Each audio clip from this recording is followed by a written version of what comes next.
também que nós vamos fazer uma breve análise desse texto que está lá em 1 Tessalonicenses, no capítulo 4, a partir do versículo 13. E Paulo escreve assim lá: Não queremos, irmãos, porém, que sejais ignorantes com respeito aos que dormem, para não vos entristecerdes como os demais que não têm esperança. Pois se cremos que Jesus morreu e ressuscitou, assim também Deus, mediante Jesus, trará em sua companhia os que dormem.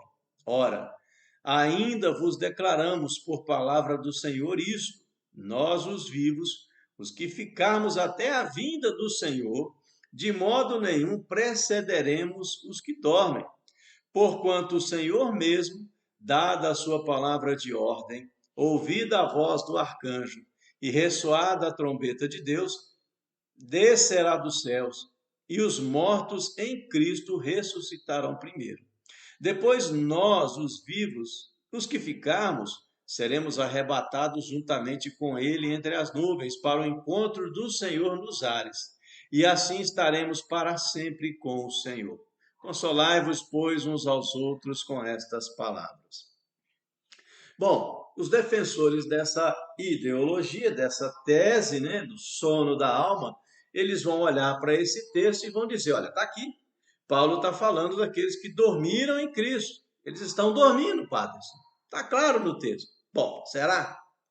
Esse texto, na verdade, nesse texto, Paulo ele está tratando, ele está falando sobre o que vai acontecer na volta de Cristo.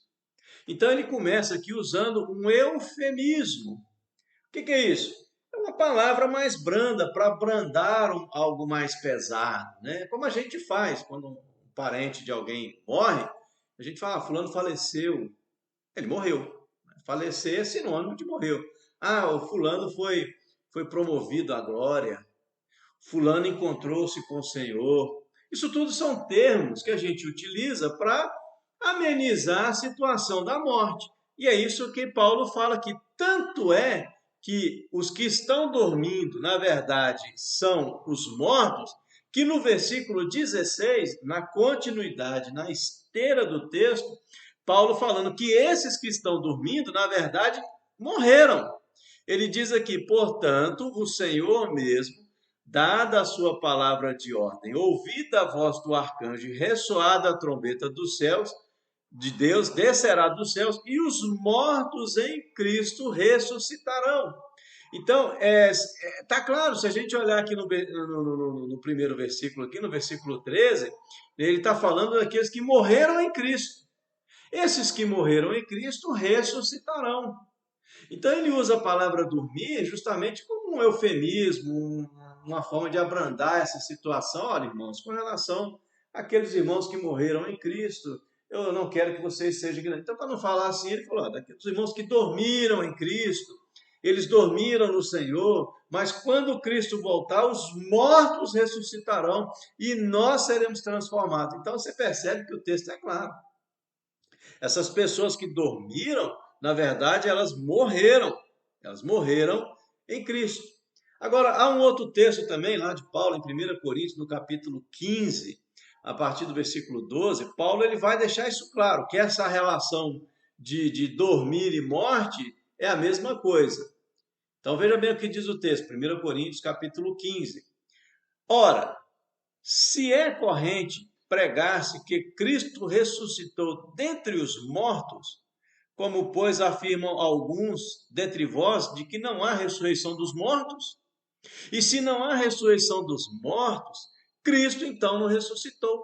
E se Cristo não ressuscitou, é vã a nossa pregação e vã a vossa fé, e somos tidos por falsas testemunhas de Deus, porque temos asseverado contra Deus que ele ressuscitou a Cristo, o qual ele não ressuscitou, se é certo que os mortos não ressuscitam. Porque se os mortos não ressuscitam, também Cristo não ressuscitou. E se Cristo não ressuscitou, é vã a vossa fé e ainda permaneceis nos vossos pecados. E ainda mais, os que dormiram em Cristo pereceram. Se a nossa esperança em Cristo se limita apenas a esta vida, somos os mais infelizes de todos os homens. Então, nesse texto, Paulo aqui está falando de quê? Da morte dos cristãos, da situação do cristão morto em Cristo. Ele vai ressuscitar. Ele morreu, está em Cristo e ressuscitará. E aqui no final ele fala, né? Olha, então esses que dormiram em Cristo ressuscitarão. Então, veja bem, é um sinônimo. Dormir e morrer, para Paulo, são a mesma coisa. O texto é claro. Então, esse texto ele complementa a ideia do texto que nós acabamos de ler acima. Então, os que morreram, na verdade, dormiram. Os que dormiram estão mortos, né? Em Cristo Jesus. Então,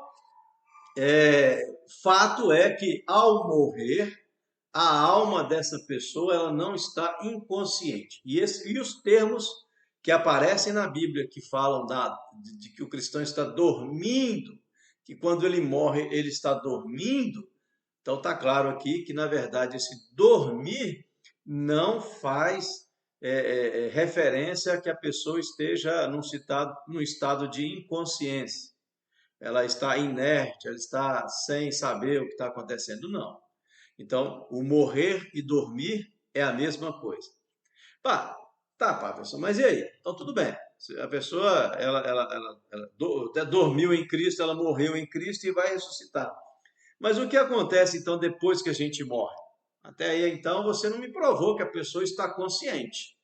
Bom, então vamos dar prosseguimento.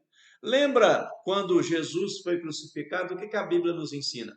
Estava ali ele e os dois ladrões, e o ladrão se converte e fala, Senhor, lembra-te de mim quando voltares no teu reino. E o que Jesus fala para ele? Hoje mesmo estarás comigo no paraíso. Então, quem iria subir com Cristo para o paraíso? A alma do ex-ladrão, do ladrão convertido. Então, o corpo a gente já sabe qual que é o destino desse corpo. O corpo foi para o cemitério. Então, a pessoa ao morrer, a sua alma, o seu corpo é sepultado, né? E a sua alma segue o seu destino. Se ele estava em Cristo, nova criatura, nenhuma condenação há, ele vai partir para a glória e lá ele permanecerá até o dia da volta de Cristo, quando ele então ressuscitará. A sua alma sairá, se unirá ao seu corpo e ele ressuscitará num corpo glorificado. É isso que a Bíblia nos ensina. Agora, ao morrer, a sua alma não fica no túmulo, escondidinha, caladinha, quietinha, não. A sua alma automaticamente segue o seu destino. É o que Jesus ensina aqui para nós. E entender de forma diferente é deturpar o texto que é claro e límpido, como o sol no meio-dia. Hoje mesmo estarás comigo na catatumba, no túmulo, dentro do caixão? Não. Hoje mesmo estarás comigo no paraíso. O corpo sim foi para a sepultura. E lá ele permanecerá, porque o pó vai voltar ao pó, mas ele vai ressurgir no último dia. Mas a alma segue o seu destino. Então a primeira coisa é que ao morrer, a alma sobe ou vai para o local de destino dela. Um outro texto que nos mostra isso, então, nós não sei se vocês perceberam, mas o nosso assunto ele tem progredido, né? Nós estamos progredindo. Primeiro nós vimos o que é a alma, né? Nós vimos o conceito de dormir, que na verdade está falando dos mortos em Cristo. Agora a gente viu para onde que essa alma vai, né? Hoje mesmo estarás comigo no paraíso, ou seja, ela não fica ali no túmulo. Tá, padre, mas até aí você não me deu evidência de que então essa pessoa que está lá no céu, ela está consciente, ou no inferno ela está consciente. A Bíblia vai falar agora para nós. Se você